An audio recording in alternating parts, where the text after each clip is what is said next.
$39 trillion. That is what the United States government owes right now. And it is growing by roughly $3 million every single minute. Not per day, per minute. If you break that down to every American, every man, woman, child, and newborn baby in this country, your share of that debt is approximately $109,000. You didn't sign anything, you weren't asked, but that is your portion of the bill. And here is the part that should really get your attention. America now pays over $1 trillion a year just in interest on that debt. Not paying it off, not reducing it, just the interest. That is more than the entire US defense budget. So what is this debt really? Who does America owe it to? How did it get this bad? And most importantly, what does any of this actually mean for you and your family? Let's break it down simply. No economics degree required. What is the national debt? In plain English, think of the US government like a household. Every year it collects income, taxes. Every year it spends money, military, social security, Medicare, roads. The problem is it spends more than it collects. Every single year. That gap is called the deficit. To cover it, the government borrows money by selling treasury bonds, basically IOUs. You lend the government $1,000, it promises to pay you back with interest. Banks, pension funds, and foreign governments buy these because the US has never defaulted. That track record is what makes US debt the most trusted financial instrument on earth. Who does America actually owe all this money to? Here is the biggest misconception most Americans have about the national debt. Most people assume America owes all this money to China. That China owns us. That Beijing is the landlord. That is not true. And the reality is actually more interesting. Over 70% of America's debt is owed to Americans themselves. US pension funds, mutual funds, banks, insurance companies, state governments, and the Federal Reserve. The biggest single holder is the Federal Reserve, America's own central bank. The second biggest category is American pension funds and mutual funds, meaning your 401k, your retirement account, your insurance policy. They are all invested in US Treasury bonds. In other words, a huge chunk of the national debt is money the government owes to ordinary Americans' retirement savings. Now what about foreign countries? Japan is actually the biggest foreign holder, owning about $1 trillion worth of US debt. The United Kingdom is second at $809 billion. And China, the country everyone points to, is third, holding about $756 billion, which is just 2% of the total. China owns about 2% of America's national debt. Japan and the UK together own more than China. So no, America does not belong to China, not even close. How did it get this bad? The debt did not get to $39 trillion because of one bad president or one bad party. This has been building for decades, across Republicans and Democrats, through good times and bad. But a few events stand out. The wars in Iraq and Afghanistan cost an estimated $8 trillion when you factor in long-term veteran care and interest payments. That is money America borrowed and never paid back. The 2008 financial crisis required a massive government bailout of the banking system. The debt jumped sharply. Then COVID hit in 2020.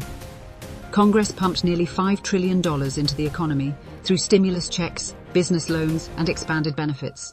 That was largely borrowed money. Necessary, perhaps, but borrowed.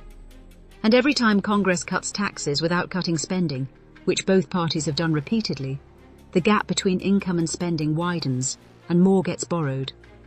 The result is a debt that was $10 trillion in 2008, and is now approaching $39 trillion in 2026. It nearly quadrupled in 18 years. The real problem: the interest payment that helps nobody.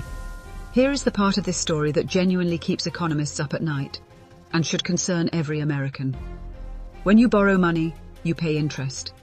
The US government is no different, and as the debt has grown, the interest bill has grown with it. In fiscal year 2024, the US paid $879 billion in interest alone. By 2026, that number has crossed $1 trillion a year. $1 trillion a year, just in interest. That money builds no roads, it funds no hospitals, it pays no teachers. It just goes out the door to whoever holds US Treasury bonds. To put that in perspective, America's entire defense budget is around $921 billion. The interest on the debt is now larger than what America spends on its entire military. It is larger than Medicare spending. It is larger than what the government spends on education, transportation, and veterans combined. And it compounds. Interest on debt means the debt grows even when the government doesn't spend an extra dollar. The debt is now large enough that it grows itself, like a snowball rolling downhill. What does this actually mean for you? This is the part that matters most to the average American household. The most direct impact is interest rates. When the government borrows massive amounts, it competes with everyone else who wants to borrow. You, your bank, your employer. That competition pushes interest rates up. Higher interest rates mean higher mortgage payments, higher car loan payments, and higher credit card bills. The average mortgage payment has already jumped 44% since 2021. The second impact is taxes. At some point, to keep paying the interest and fund government programs, taxes go up. That is money out of your paycheck. The third impact is cuts. If taxes can't go up enough, spending gets cut. That means less Medicare, less Social Security, fewer services that millions of Americans depend on. None of these are hypothetical future problems. All three are already happening to some degree. Can America ever pay this off? Probably not the way you pay off a credit card. And surprisingly, it may not need to be. What matters more than the raw number is the debt compared to the size of the economy. America's debt is currently about 120% of GDP, meaning the debt is bigger than what the entire economy produces in a year. High, but not immediately catastrophic, as long as the economy grows and investors keep trusting America will pay its bills.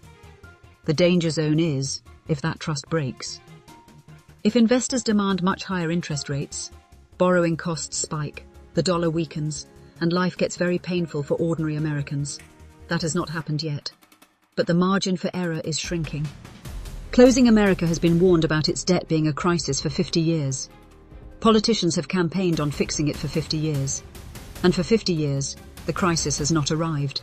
Because the US dollar is the world's reserve currency, and the world keeps lending to America. But here is what is different now. The interest payment just crossed $1 trillion.